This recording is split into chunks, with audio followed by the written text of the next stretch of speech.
ठीक है ऑस्ट्रेलियाई दोस्तों, असल में सिर्फ ऑस्ट्रेलियाई नहीं, ठीक है मेरे सभी पश्चिमी देशभक्तों के लिए, क्योंकि ये खबर आप में से हर एक को चिंता में डालनी चाहिए। और अब समय आ गया है कि हम खुद को थोड़ी शाबाशी दें, क्योंकि चीज़ें बदल रही हैं। चीज़ें इतनी तेजी से बदल रही हैं कि पारंपरिक पार्टियां समझ नहीं पा रही। मुझे इसका पता था क्योंकि मैं यूके को ध्यान से देख रहा था, और मुझे खुशी है कि बहुत सारे ऑस्ट्रेलियाई देख रहे हैं और अब यूके को बहुत ध्यान से देखना शुरू कर रहे हैं। और हम वास्तव में ऑस्ट्रेलिया में एक राजनीतिक क्रांति से गुजर रहे हैं जो हमने पहले कभी अनुभव नहीं की थी। मुझे लगता है कि इतिहास में कभी नहीं, शायद निश्चित रूप से हमारी याद में तो नहीं, लेकिन मुझे लगता है कि इतिहास में कभी नहीं।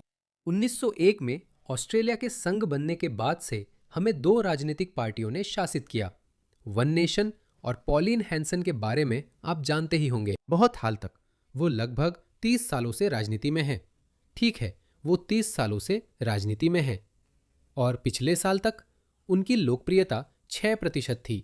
ठीक है, 30 साल से वे 6% पर ही है। वह भी राष्ट्रवादी तर्क दे रही है, पर कोई ध्यान नहीं देता क्योंकि असर नहीं हुआ। यह दिखाता है कि श्वेत समाज नस्लवादी नहीं है, उन्हें फर्क नहीं पड़ता और वे किसी के रास्ते में नहीं आते। वे नस्लीय या सांस्कृतिक तर्क तभी देते हैं जब खतरा उनके दरवाजे तक पहुंचे, जैसा ऑस्ट्रेलिया में हो रहा है, जैसा यूके में हुआ। मैं 5 साल से ऑस्ट्रेलियाई लोगों को चेतावनी दे रहा था, अब कुछ लोग सुनने लगे हैं। इस ग्राफ में अचानक बढ़ोतरी दिख रही है, जबकि ग्रीन्स किसी कारणवश, अब मैं ये भी मानता हूं कि यह भविष्यवाणी अभी तक सच नहीं हुई है, लेकिन अभी सब कुछ खत्म नहीं हुआ है। मुझे लगता है कि ग्रीन्स को भी तेजी से बढ़ोतरी देखने को मिलेगी, लेकिन हो सकता है कि ऐसा ऑस्ट्रेलिया में ना हो, क्योंकि आप जानते हैं आखिरकार हम इंग्लैंड से अलग देश हैं। ऑस्ट्रेलियाई लोग ज्यादा आराम पसंद हैं। हम एक आपसी भरोसे वाला समाज है। हम कानून का सम्मान करते हैं, लेकिन सिर्फ तब तक जब तक, आप जानते हैं, ऑस्ट्रेलियाई लोग यह महसूस नहीं कर लेते कि उनके साथ न्याय नहीं हो रहा है। तो संक्षेप में इसे देखिए, इसे देखिए, इसे देखिए, और अब ये सबसे ज्यादा पसंद किए जाने के आधार पर सबसे बड़ी राजनीतिक पार्टी बन गई है। तो मैं आपको दिखाता हूं कि इसका असल में मतलब क्या है। इसे देखिए। हमारे पास आपके लिए एक और बड़ी खबर है। आज रात एक जबरदस्त राजनीतिक उथल पुथल हुई है। कुछ ही देर पहले जारी हुए एक समाचार सर्वेक्षण में खुलासा हुआ है कि वन नेशन अब देश की सबसे लोकप्रिय पार्टी बन गई है, जिसने प्राथमिक समर्थन में लेबर पार्टी को पीछे छोड़ दिया है। ऐसा क्यों हुआ ये लोग नहीं समझेंगे, क्योंकि ये घमंडी और अभद्र है। वैसे अच्छी बात यह है कि एंथनी एल्बनीजी, हमारे प्रधानमंत्री, जो लेबर पार्टी का प्रतिनिधित्व करते हैं, एक कट्टर वामपंथी, जागरूक पागल, कम्युनिस्ट, समाजवादी, आप इन्हें जो भी कहना चाहे, असल में वो हमेशा से ही गिरने वाले थे, क्योंकि उनकी बड़े पैमाने पर प्रवास नीति थी। लेकिन असल में उन्होंने अपनी हार को और तेज कर दिया जब उन्होंने एक चुनावी वादा तोड़ा, जिसमें उन्होंने खास तौर पर कहा था कि वो नेगेटिव गियरिंग या कैपिटल गेन्स टैक्स छूट को नहीं छुएंगे। एक हफ्ता पहले उन्होंने बजट पेश किया और ठीक इसका उल्टा किया, जैसा असली राजनेता और कम्युनिस्ट करते हैं। अब आपको कैपिटल गेन्स टैक्स देना होगा और नेगेटिव गियरिंग का दावा नहीं कर सकते। पता नहीं आप लोग इसके बारे में जानते हैं या नहीं। ये सिर्फ उन लोगों के लिए है जिनके पास कई प्रॉपर्टीज है, क्योंकि प्रॉपर्टी की असली वैल्यू घटती है, बिल्डिंग नहीं। आप उस घटती वैल्यू को टैक्सेबल इनकम में जोड़ सकते हैं। अगर आपकी प्रॉपर्टी की वैल्यू $10,000 घटी है और आप $60,000 कमाते हैं, तो आप वो 10,000 घटा सकते हैं, जिससे टैक्सेबल इनकम कम होगी। आप टैक्सेबल इनकम $50,000 दिखाकर कम टैक्स दे सकते हैं। कई प्रॉपर्टी मालिकों, खासकर जिनके पास कई प्रॉपर्टीज हैं, ने इसका फायदा उठाया है। बहुत लोग नाराज हैं, इसलिए विरोध हो रहा है। लोग कह रहे हैं कि आप थर्ड वर्ल्ड माइग्रेंट्स लाकर ऑस्ट्रेलिया की सामाजिक बनावट बिगाड़ रहे हैं, जैसा यूके में हुआ। अब ऑस्ट्रेलियाई भी ऐसा महसूस कर रहे हैं, जो 2 साल पहले नहीं था। अब मैं देख रहा हूं कि कई ऑस्ट्रेलियाई कार्यकर्ता और दक्षिणपंथी टिप्पणीकार यूके की घटनाओं के वीडियो या समाचार दिखा रहे हैं। हेनरी नोवाक केस ऑस्ट्रेलिया में सभी जानते हैं। 2 मुस्लिम भाई मैनचेस्टर के, जिन्होंने पुलिस अफसर की पिटाई की, लेकिन एक को दोषी नहीं ठहराया गया। ऑस्ट्रेलियाई इसे दोहरी न्याय व्यवस्था मानते हैं, हर कोई जानता है। तो ये चीजें हो रही हैं, यही वजह है कि पॉलिन हैंसन की लोकप्रियता बढ़ रही है। हमारे राजनीतिक संपादक चार्ल्स क्राउचर से कैनबरा में जुड़ते हैं। चार्ल्स, शुभ संध्या। आंकड़े कैसे दिख रहे हैं? शाम के समय पीट, ये हमारे सहयोगियों ऑस्ट्रेलियन फाइनेंशियल रिव्यू के लिए एक नया रेड ब्रिज पोल है, जिसमें दिखाया गया है कि वन नेशन पहली बार सभी पार्टियों से आगे है। ये बजट के बाद किया गया पोल है जिसमें लेबर पार्टी के 3 अंक गिरे। पॉलिन हैंसन को फायदा मिला और वन नेशन 31 पर पहुंची। केवल 5 में से 1 उत्तरदाता गठबंधन के पक्ष में है। ये दोनों मुख्य धारा की राजनीतिक पार्टियां हैं, सही? लेबर और लिबरल्स, नेशनल्स गठबंधन, जिन्हें पहले रूढ़िवादी माना जाता था, अब पेंडुलम, बाएं झुकने से ये सभी पार्टियां वामपंथी हो गई हैं। वे बहुत वामपंथी और केंद्र वामपंथी दिखते हैं। इसी वजह से एक सही मायनों में दक्षिणपंथी रूढ़िवादी राजनीतिक पार्टी का उभरना तय था और यही अब हो रहा है। अब पेंडुलम फिर दाईं ओर है। मेरे पास आपके लिए पॉलिन हैंसन का छोटा इंटरव्यू है। यह इंटरव्यू स्काई न्यूज़ द्वारा कल या परसों लिया गया था।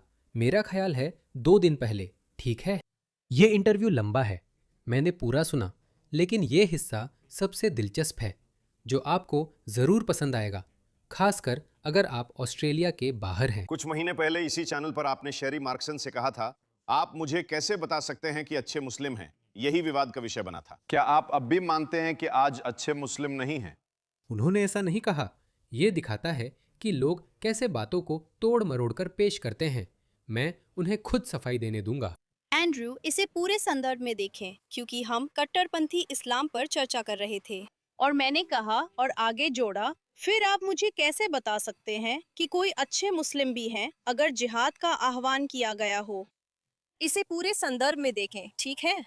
इन फंसाने वाले पलों की बजाय, क्योंकि मैं इससे तंग आ चुकी हूँ। लोग यही चाहते हैं और इस देश में बहुत अशांति है। और जब मैं ब्रिटेन, कनाडा, जर्मनी या फ्रांस जैसे देशों को देखती हूँ तो वहाँ भी बहुत बड़ी समस्या है। तो मैं अपनी कही बात पर कायम हूँ। क्या आप शर्त लगाना चाहते हैं? 100%, बिल्कुल वही जो मैंने आपको बताया। ऑस्ट्रेलियाई देख रहे हैं, ऑस्ट्रेलियाई इसे देख रहे हैं।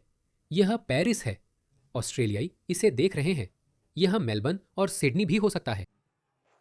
यह विविधता फ्रांसीसी लोगों को समृद्ध कर रही है। ये पेरिस है, रोमांस का शहर, जो अब अराजकता और दंगों का शहर बन गया है। यहाँ ज्यादा फ्रांसीसी लोग नहीं दिखते। वो कहाँ हैं? फ्रांसीसी लोग कहाँ हैं? यह एक असफल प्रयोग है। बहुसांस्कृतिकता एक असफल प्रयोग है और आज इसे हमें बेचा जा रहा है। यहाँ तक कि अब भी आम ऑस्ट्रेलियाई लोगों को बताया जा रहा है कि इन लोगों को आने देने से आप समृद्ध हो जाएंगे। मौजूदा विदेश मंत्री और राजनीतिक पार्टियां अब अपना लहजा बदल चुकी हैं। अब वे कहते हैं, जानते हो क्या, अगर वे अल्जीरियाई, मोरक्कन, पाकिस्तानी या मुस्लिम हैं या ऐसे ही व्यवहार करते हैं, फर्क नहीं पड़ता, हम आपको वैसे ही प्यार करते हैं। इसे सुनिए। आव्रजन की अवधारणा ये है कि लोग जब वे ऑस्ट्रेलिया आते हैं तो वे ऑस्ट्रेलिया का हिस्सा बनना चाहते हैं। यही लोग चाहते हैं और मैंने कभी भी एसिमिलेशन शब्द को स्वीकार नहीं किया। मैं नहीं चाहता कि लोग अपनी पहचान खो दें। इंटीग्रेशन शब्द बहुत लंबे समय से बहुसांस्कृतिक संवाद का हिस्सा रहा है और यही बात है, जैसे हम चाहते हैं हम लोगों को वैसे ही चाहते हैं जैसे वे हैं। मैंने कभी भी उस मेल्टिंग पॉट अवधारणा को नहीं अपनाया जिसमें आपकी पूरी पहचान को ख़त्म कर दिया जाता है। हाँ, वे ऑस्ट्रेलियाई जनता को यही समझा रहे हैं, लेकिन अब जनता इसे नहीं मान रही क्योंकि वे खुद देख रहे हैं। इसे देखो, इस आदमी को देखो, ये अभी हुआ है। इस परिवार वाले आदमी को डबलिन में प्रवासी किशोरों द्वारा पीट पीट कर मार डाला गया। 17 मई 2026 को 37 वर्षीय एलेक्स कॉफलिन पर 2 16 वर्षीय लड़कों ने अचानक हमला किया। बेबस आयरिश व्यक्ति को घुटनों के बल झुकने के लिए मजबूर किया गया। वह रहम की भीख मांग रहा था, जबकि एक किशोर ने बार बार उसके सिर पर मुक्के और लात मारी। दूसरा लड़का अपने मोबाइल फोन पर इस हमले की वीडियो बना रहा था। एलेक्स ने मदद के लिए चिल्लाया और रुकने की गुहार लगाई। उसने बटुआ व बैंक कार्ड दे दिए थे, फिर भी वे नहीं रुके। और यह वैसा नहीं है जैसा वे वोक पागल बेवकूफ़ कहते हैं कि गोरे लोग भी ऐसा करते हैं। यहाँ कुछ नहीं होता, वे बिल्कुल नहीं करते। ऑस्ट्रेलियाई लोग भी यही अनुभव करते हैं। मेलबर्न, मेरा शहर, जो लगातार 10 सालों तक दुनिया के सबसे रहने लायक शहरों में से एक था, अब दुनिया के सबसे गंदे शहरों में से एक बन गया है। हमारी आंखों के सामने सिर्फ 5 साल में, ठीक है? और इसके मुख्य दोषी कौन हैं? नाइट क्लब्स और स्ट्रिप जॉइंट्स में आग लगाने वाले अफ्रीकी युवा हैं, जिन्हें मिडिल ईस्ट के गैंग ये काम करवाते हैं। और ये फिरौती के पैसे के लिए नहीं होता। वे ऐसा इसलिए कर रहे हैं क्योंकि वे कह रहे हैं कि यह हराम है, इससे बाहर निकलो। अगर आप सिर्फ वही नहीं देखना चाहते तो आम घरों में घुसपैठ और अफ्रीकी युवाओं द्वारा लगभग हर हफ्ते मछेटी से वारदातें हो रही हैं। ये पहले नहीं होता था। तो आप जानते हैं, आप समाज को एकदम से ऐसे नहीं बदल सकते। आप नहीं कर सकते। ऐसे लोग हैं जो पुराने अच्छे दिनों को याद कर सकते हैं, इसीलिए उनकी लोकप्रियता तेजी से बढ़ रही है। ऑस्ट्रेलिया में मुस्लिमों के आप्रवासन पर प्रतिबंध लगाओ। मैं बुर्के पर प्रतिबंध लगाना चाहती हूँ, है ना? अगर इन देशों से कट्टरपंथी इस्लामिक लोग आ रहे हैं जिनकी सोच हमारे देश से मेल नहीं खाती, तो मैं यही चाहती हूँ। कुछ देशों के लोगों के ऑस्ट्रेलिया आने पर मैं शायद प्रतिबंध लगाऊंगी। और मुझे पता है कि पिछली सरकार ने वास्तव में इस बात का बहुत ध्यान रखा था कि वे प्रवासियों को कहाँ से ला रहे हैं। उन्होंने ये सोच समझ कर किया था। और मुझे आपको एक बात बताने दीजिए दोस्तों, आपको बिल्कुल भी दोषी महसूस करने की जरूरत नहीं है। वॉकीज या किसी और चीज के बारे में भूल जाओ। अगर आप पाकिस्तान को शामिल कर रहे हैं तो वह मोरक्को या सीरिया जैसे देशों से बेहतर है। लेकिन मैं पाकिस्तानी हूँ, पाकिस्तान को भी उस सूची में डालिए। शुरुआत में पाकिस्तानी सरकार या अधिकारी विरोध कर सकते हैं और कह सकते हैं, देखिए क्या। मैं आपको बता सकता हूँ कि बहुत से पाकिस्तानी कहेंगे, ठीक है, ये सही है, क्योंकि मैं 90 के दशक में बड़ा हुआ हूँ, तब ये सामान्य था और हमने पश्चिम से नफरत नहीं की क्योंकि उन्होंने हमें फ्री वीज़ा नहीं दिया। ठीक है, पूरे 90 के दशक में अपनी किशोरावस्था के शुरुआती सालों में 13-14 की उम्र में मैं हमेशा पश्चिम जाना चाहता था। आप जानते हैं, जैसे पश्चिम मुझे बुला रहा था। मैं दिल से हमेशा एक वेस्टर्नर था, लेकिन मेरे लिए वहाँ जाना बहुत मुश्किल था क्योंकि आप एक आर्थिक प्रवासी हैं, आप नहीं हैं। माफ़ कीजिए, आपका पासपोर्ट मायने रखता है। यह एक वजह से मायने रखता है, तो लोग इसे स्वीकार करेंगे। मैंने देखा है कि लोग इतना हंगामा नहीं मचाते जितना ये तथाकथित प्रतिनिधि करते हैं। उदाहरण के लिए, इंग्लैंड में सिख हत्या मामले पर जब मैंने आम सिखों से बात की तो वे बोले, हाँ, अच्छा किया, उसे जेल में डालो, यह उनका देश और कानून है। आम लोग ऐसा सोचते हैं, लेकिन प्रतिनिधि जैसे सिख फाउंडेशन ऑफ वॉटेवर या सिख काउंसिल ऑफ ब्रिटेन बयान देते हैं कि हमें ये पसंद नहीं है, ये हमला है, चुप रहो, होने मत दो, गुस्सा मत करो। लोगों को, जिसमें महिलाओं को बुर्का पहनने की विशेष छूट देना, मुस्लिम महिलाओं को भी, ये जो दौर था वो बहुत तेजी से खत्म हो रहा है। और अफसोस मत करो, इसी वजह से मुझे पॉलिन हैंसन बहुत पसंद है। उनमें हिम्मत है और ऑस्ट्रेलियाई जनता और ऑस्ट्रेलियाई लोग इसका जवाब दे रहे हैं। एक तरफा तरीका। मैं लोगों के साथ खुलकर और ईमानदारी से बात करूंगी और मैं बुर्का पर प्रतिबंध लगाना चाहती हूँ क्योंकि यह हमारी संस्कृति और हमारे जीवन के तरीके के अनुकूल नहीं है और इसे ऑस्ट्रेलिया में नहीं पहनना चाहिए। दुनिया के 24 देशों ने इसे प्रतिबंधित किया है, हमें भी ऐसा करना चाहिए। यह एक यहूदी ईसाई देश है। कई मुस्लिम देशों ने बुर्का पर भी रोक लगाई है। ईसाई देश, या आप जानते हैं, उसके मूल्यों की बात है। हमारे यहाँ अलग अलग धर्म हैं, बिल्कुल, लेकिन क्या आप मुझे बता सकती हैं, क्या आप मानती हैं कि शरिया कानून, क्या आप मानती हैं कि महिला खतना, क्या आप मानती हैं कि कई शादियां जिनका खर्च टैक्स पेयर्स उठा रहे हैं, या बाल विवाह? FGM के बारे में वे कहेंगे, ये तो आसान मुद्दा है। वे कह सकते हैं, नहीं नहीं, ये तो सिर्फ कुछ अफ्रीकी जनजातियां करती हैं। मोहम्मद साहब के समय की सही हदीसों में इसका जिक्र है, पर गैर अफ्रीकी मुसलमानों में ये आम नहीं है। लेकिन बाल विवाह, मुसलमान इसे खुलेआम गर्व से बचाव करते हैं। यह हमारे मूल्यों के खिलाफ है। हाँ, अमेरिका में कुछ राज्य ऐसे हैं, लेकिन हम अमेरिका नहीं हैं। ऑस्ट्रेलिया में सहमति की उम्र 16 साल है। तुम मध्ययुगीन लोग अपने बच्चों की शादी 9, 8 या 7 साल की उम्र में कराना चाहते हो। ये हमारे साथ मेल नहीं खाता। हमें ये पसंद नहीं है। माफ़ कीजिए, हमें ये पसंद नहीं है। बहुत से ऑस्ट्रेलियाई मुसलमान कहेंगे, हम ऐसा नहीं कर रहे हैं, ये आम नहीं है, हमने देखा है। संख्या बढ़ने पर क्या होता है? हमने यूके में देखा है। यही यूके है। ये भगवान का वरदान है। सच में मुस्लिम दावा वाले लोग, मुस्लिम प्रचारक, उन्होंने हमारा काम बहुत आसान बना दिया है। देखिए इसे। मुझे विश्वास है कि पैगंबर मोहम्मद सल्लल्लाहु अलैहि वसल्लम ने आयशा से तब निकाह किया था जब वो 6 साल की थी और विवाह तब पूरा किया था जब वो 9 साल की थी। मुझे इसमें बिल्कुल भी कोई समस्या नहीं है। क्या इसमें आपको कोई समस्या दिखती है? मुझे किसी भी अगर मगर में कोई दिलचस्पी नहीं है। मुझे आपको यह दिखाने दीजिए, यह है अमेरिका। जब शारीरिक परिपक्वता के संकेत दिखाई देते हैं तो इस्लामी कानून में पति के लिए अपनी पत्नी के साथ वैवाहिक संबंध बनाना या संबंध को पूरा करना जायज हो जाता है और यही पैगंबर सल्लल्लाहु अलैहि वसल्लम का उदाहरण है। क्या आप जानते हैं कि समय से पहले यौवन, प्रिकॉशियस प्यूबर्टी क्या होता है? असामान्य रूप से जल्दी यौवन की शुरुआत होना। क्या इस्लाम में ऐसी कोई बात है जो आप जानते हैं एक आदमी को 5 साल की लड़की से शादी करने से रोकती है जिसने समय से पहले यौवन शुरू कर दिया हो?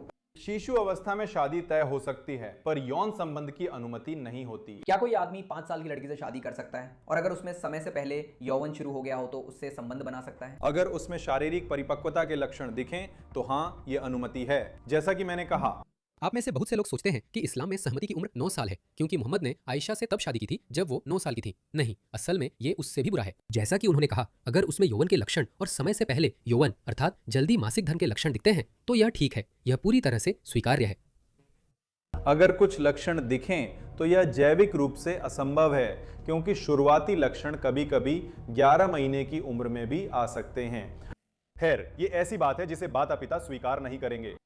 इस्लामी शादी में इन उम्रों में माता पिता शामिल होते हैं और जब आप देखते हैं, हमने देखा है कि माता पिता इसकी अनुमति देते हैं। इसे देखिए, यह वह संस्कृति है जिसका सम्मान करने और इसे यहाँ लाने के लिए हमें कहा जाता है। यही अफगानिस्तान है। पहुआना वेम्पूस, जब माँ उन्हें पकड़ती हैं। ये आपकी दुल्हन है, इनका ध्यान रखे, पवन के पिता कहते हैं। वो बूढ़ा आदमी 6 साल की लड़की से शादी कर रहा है। यह बहुत घिनौना है, मैं नहीं देख सकता। लीजिए, ये इसलिए हो रहा है क्योंकि उनके धर्म ने इसकी अनुमति दी है। शरिया इसकी रक्षा करता है और आप उस विचारधारा को ऑस्ट्रेलिया लाना चाहते हैं। ब्रिटिश कह सकते हैं कि हमें धोखा मिला, हमें अंधेरे में रखा गया और पता नहीं था किसके लिए हामी भर रहे हैं। ऑस्ट्रेलिया में हमारे पास ये बहाना नहीं है। आने वाली जनगणना में आप देखेंगे कि उनकी आबादी दोगुनी हुई है और फिर बार बार दोगुनी होने वाली है। हम इसे बनाए नहीं रख सकते जब तक आप नहीं चाहते कि ऑस्ट्रेलिया ऐसा दिखे। यह क्या है?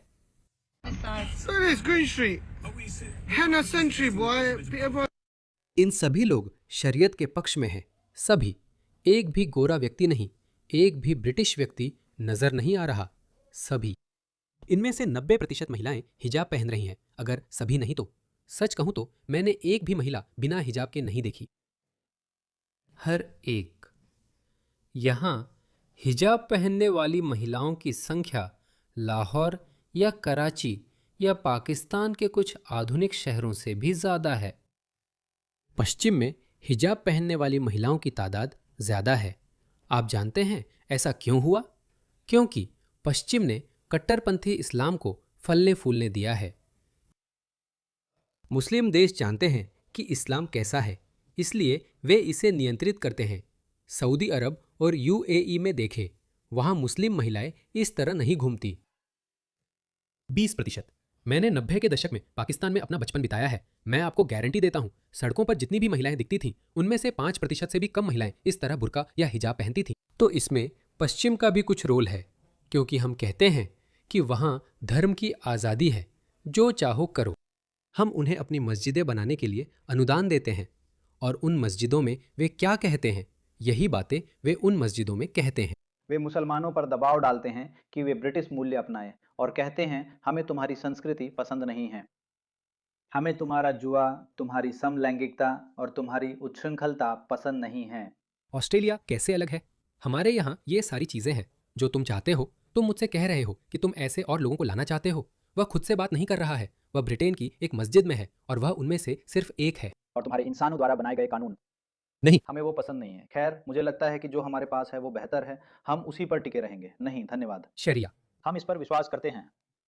इसे देखिए, मेरे पास और भी बहुत कुछ है। दुनिया भर में बहुत कुछ हो रहा है, सिर्फ यूके ही नहीं। यूके सबसे बुरा उदाहरण है क्योंकि उन्होंने सबसे ज्यादा समझौता किया। ये अमेरिका है। आज के ईसाई खुले तौर पर मूर्ति पूजक हैं। वे अल्लाह का अपमान करते हैं, ये कहकर कि उनका कोई बेटा है। लोग यीशु मसीह को भगवान का पुत्र मानने के विश्वास का इस्तेमाल ईसाइयों और यहूदियों के प्रति नफरत को सही ठहराने के लिए करते हैं। वैसे भी यहूदियों से नफरत की जाती है। अमेरिका में जो सबसे पहली समस्या मैं देखता हूं, ईसाई धर्म। यहूदियों और ईसाइयों को अपने करीबी दोस्त न बनाओ।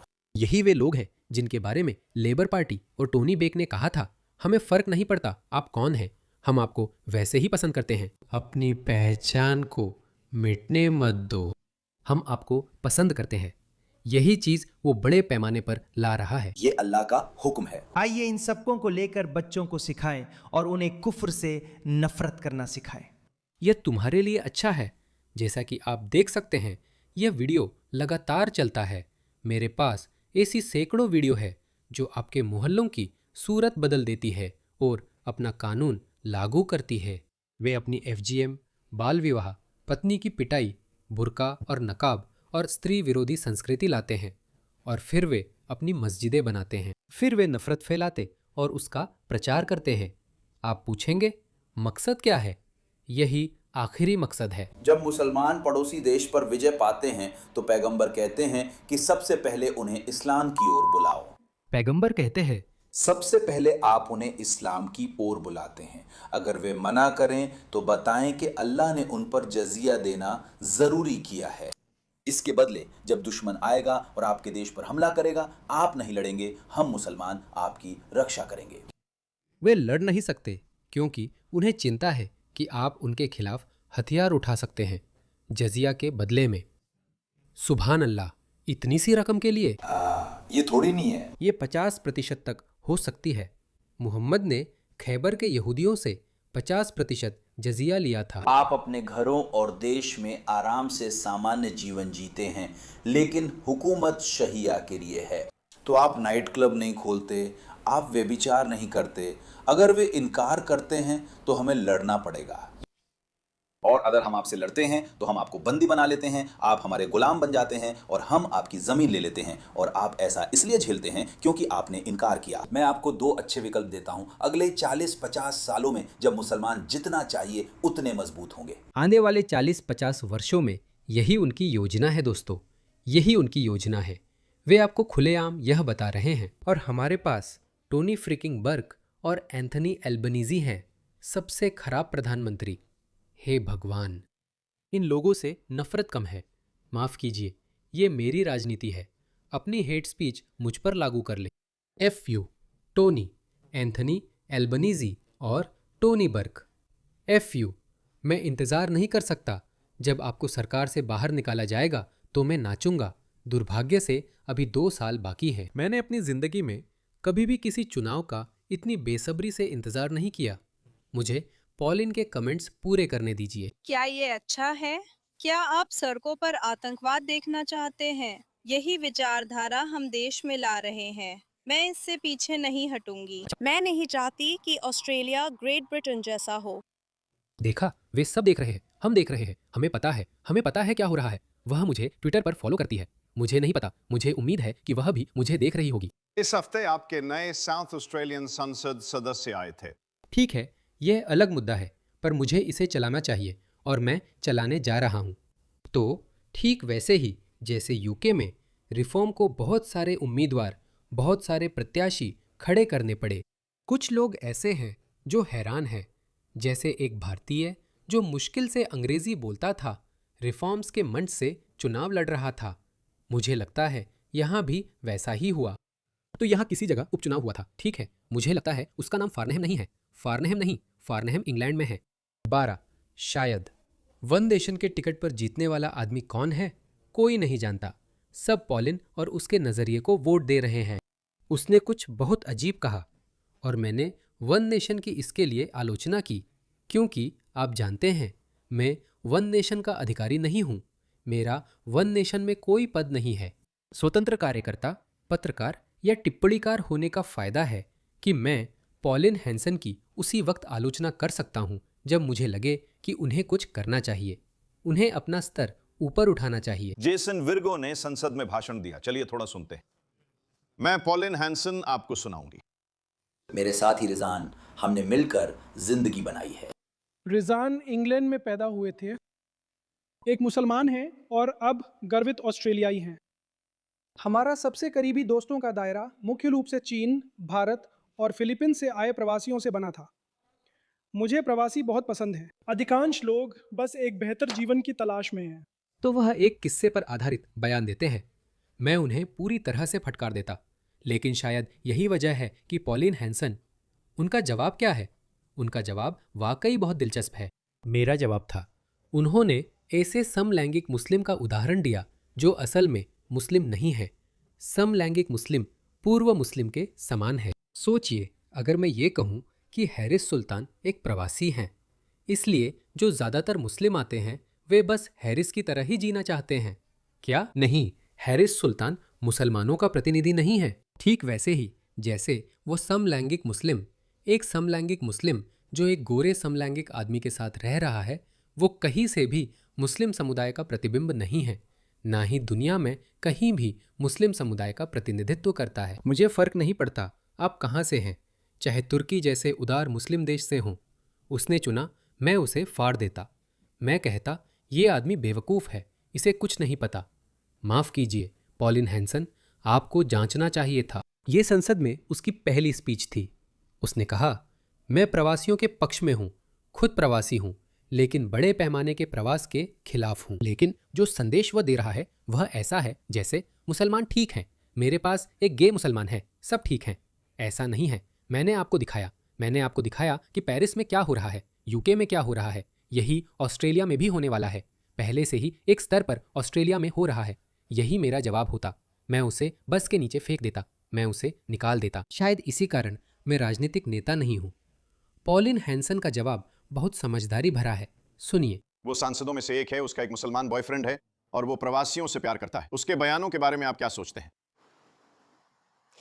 यहाँ फर्क है। न्यू साउथ वेल्स के राज्य चुनाव में हॉर्न्सबी सीट के लिए मेरी ओर से एक मुस्लिम उम्मीदवार खड़ी हुई थी। वह कारोबार चलाती थी और किसी भी आम ऑस्ट्रेलियाई की तरह कपड़े पहनती थी। वो पूरी बुर्का नहीं पहनती थी और इसलिए फर्क है, तो कोशिश मत करो। फर्क ये है कि मैं एक भूरे रंग का आदमी हूँ जो ऑस्ट्रेलिया में रहता है।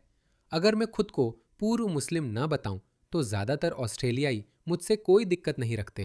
मुझे यकीन है आपने ऐसे मुसलमान देखे होंगे जो पश्चिमी कपड़े पहनते हैं और इसमें कोई दिक्कत नहीं है। ऑस्ट्रेलिया एक नस्ल भेदी समाज नहीं है। हमें फर्क नहीं पड़ता, लोगों को फर्क नहीं पड़ता कि आप कौन हैं। अब लोगों को फर्क पड़ता है। लोग आपके चरित्र की असलियत को महत्व देते हैं। अगर आप अपने नजरिए में जातिवादी है, अगर आप अपनी मूल्य आधारित प्रणाली या कुछ और लेकर आते हैं, तो फिर हमारे बीच समस्या होगी। और यही वजह है कि हमारे बीच समस्या हो रही है। एक समलैंगिक मुस्लिम आदमी है, मुझे समझ नहीं आता वो मुस्लिम क्यों है।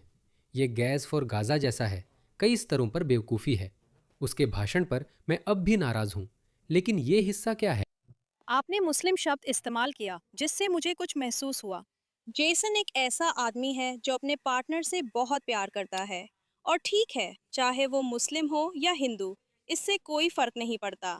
असल में चलिए बुनियादी चीज़ों पर लौटते हैं। जब आपके पास इमाम होते हैं और ऐसे लोग होते हैं जो हमारी मस्जिदों और सड़कों पर नफरत फैला रहे हैं और नफरत अगल रहे हैं, तो एंड्रू, ये बहुत बड़ा फर्क है। तो चलिए यहाँ असली तथ्यों से निपटते हैं। बहुत चालाकी से उसने उसे फंसाया नहीं और उसने वही बात दोहराई कि देखो इसमें फर्क है। फिर से मुसलमान, इमाम और ये बोंडी आतंकवादी। ज़्यादातर लोग बोंडी आतंकवादियों जैसे नहीं हैं, वे ट्रिगर नहीं दबाते। लेकिन अधिकांश, मेरा मतलब है अधिकांश से, मुझे नहीं पता, संख्या बताना मुश्किल है, लेकिन मैं कहूँगा कि लगभग 90% मुसलमानों के दिल में शरीयत के लिए नरम कोना है। वे मानते हैं कि इस्लामोफोबिया बढ़ रहा है और मुसलमानों के बुरे व्यवहार को नज़रअंदाज करते हैं। यूके में सिखों के साथ भी हमने यही देखा है। मुझे लगता है कि यही अब आम चलन है। ब्रिटिश सिखों के पास ये शानदार मौका था कि वे न सिर्फ उस आदमी की निंदा करें, बल्कि साथ ही साथ खुद को पीड़ित बताकर रोए नहीं। उन्होंने क्या किया? उन्होंने घटना की निंदा की और अगले 4 पैराग्राफ सिर्फ इसी बारे में थे कि देखिए, हमें पीड़ित बनाया जा रहा है, हमारे साथ नस्लीय भेदभाव हो रहा है, ये हो रहा है, वो हो रहा है। ये वही पुरानी दुख भरी कहानी है। मुझे लगता है इंसान ऐसे ही होते हैं। इसीलिए मैं सिर्फ सिखों या मुसलमानों की बात नहीं कर रहा, ये इंसानों की फितरत है। लेकिन यहाँ पश्चिम में जो अजीब बात हो रही है वो ये है कि गोरे लोग अपने मूल्यों या अपने जीवन के तरीके के लिए खड़े होना भूल गए हैं, लेकिन अब और नहीं। और इसी वजह से, इसीलिए वन नेशन जैसी पार्टियां उभर रही हैं, क्योंकि गोरे लोग कह रहे हैं, रुको, मुसलमानों को अपनी समुदाय का ध्यान रखने और अधिकारों की रक्षा के लिए एकजुट होने की अनुमति है, और वे सब एक साथ खड़े होते हैं। ये सब यूके में इतना बुरा व्यवहार करने के बावजूद है। आप जानते हैं, हर दूसरे आतंकी हमले में आतंक निगरानी सूची में 90% लोग मुसलमान हैं। ये क्या है? फिर भी ये सब गोरे आदमी की गलती है। वे कहते हैं, हम आपसे प्यार करते हैं, सबको साथ लेकर चलते हैं, नस्ल भेदी नहीं है। अब ये नहीं चलेगा। अब सिख भी ऐसा ही कर रहे हैं। मैं कहता हूँ ऐसा मत करो। उनके पास एक बेहतरीन मौका था ये कहने का कि स्थानीय लोग नाराज हैं क्योंकि बहुत से लोगों ने खास अधिकार ले लिए हैं।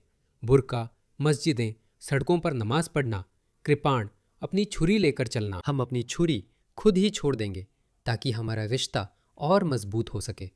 जानते हो क्या, यही सिख लोग वे यूएई और सऊदी अरब में रहते और काम करते हैं। वहाँ उन्हें कृपाण पहनने या ये धार्मिक छुरी रखने की इजाज़त नहीं है, तो हम क्यों देते हैं? पश्चिम को हर किसी के लिए इतना झुकना क्यों पड़ता है? क्यों? किस कीमत पर? जब भी आप उन्हें कोई खास सुविधा देते हैं, चाहे कृपाण, नकाब या बुर्का हो, आप कहते हैं ठीक है। जानते हो क्या, आप शहर में मस्जिद बना सकते हैं, चर्च को मस्जिद में बदल सकते हैं। जब भी आप कुछ देते हैं, कुछ खोते भी है। इसका असर ज़रूर पड़ता है। मैंने ये पहले भी कहा है। ऑस्ट्रेलिया की बहुत सी चिकन कंपनियां जैसे इंगहैम, RSPCA और भी कुछ कंपनियां हैं। मैंने इस बारे में एक ट्वीट किया था। जानते हो क्या, उनके बड़े बड़े डिब्बों पर हलाल लिखा होता है। वे बड़े डिब्बे जो वेयरहाउस में जाते हैं, वेयरहाउस से आते हैं और फिर फ्रीजर में चले जाते हैं। बड़े डिब्बों से निकले छोटे पैकेटों पर हलाल नहीं लिखा होता।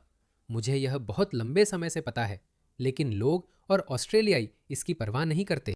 लेकिन फिर भी ये सिर्फ मेरी बात को मजबूत करता है कि आप सोच सकते हैं कि वे हलाल हैं, वे हलाल कर रहे हैं या जो भी है, इससे मुझे कोई नुकसान नहीं होता। असल में इसका नुकसान होता है क्योंकि आपकी नैतिकता, पश्चिमी नैतिकता, आपको उस मुकाम तक ले गई जहां आपने तय किया कि हम बर्बर प्रथाओं को नहीं अपनाएंगे और हम जानवरों के साथ वैसा व्यवहार नहीं करेंगे जैसा हम मध्ययुगीन समय में करते थे। लेकिन आपने मुसलमानों को विशेष अधिकार देकर अपनी ही एक मूल्य त्याग दी। आपने उन पशु अधिकार कार्यकर्ताओं की मेहनत पर पानी फेर दिया जिन्होंने पहले जानवर को बेहोश कर वध की व्यवस्था कराई थी। लेकिन जब मुसलमानों की बात आई और उन्हें विशेष अधिकार देने की बारी आई, क्योंकि आप जानते हैं आप नस्लवादी नहीं हैं, तो आपने कहा जानते हैं क्या, हम इस पर ध्यान नहीं देंगे, हम अपने ही मूल्यों को नज़रअंदाज कर देंगे।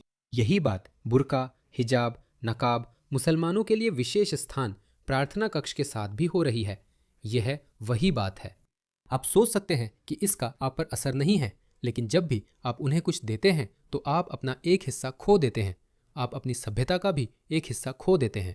फिर आप सोचते हैं क्यों मेरी जीवन शैली खतरे में है? ये खतरे में है क्योंकि आपने ध्यान नहीं दिया। आपको तब भी परवाह नहीं थी जब उन्होंने विशेष अधिकार मांगे। ये कृपाण वाली बात, ये धार्मिक चाकू जिसे सिखों को साथ रखने की अनुमति है, ये यूके में टोरी पार्टी ने लागू किया था।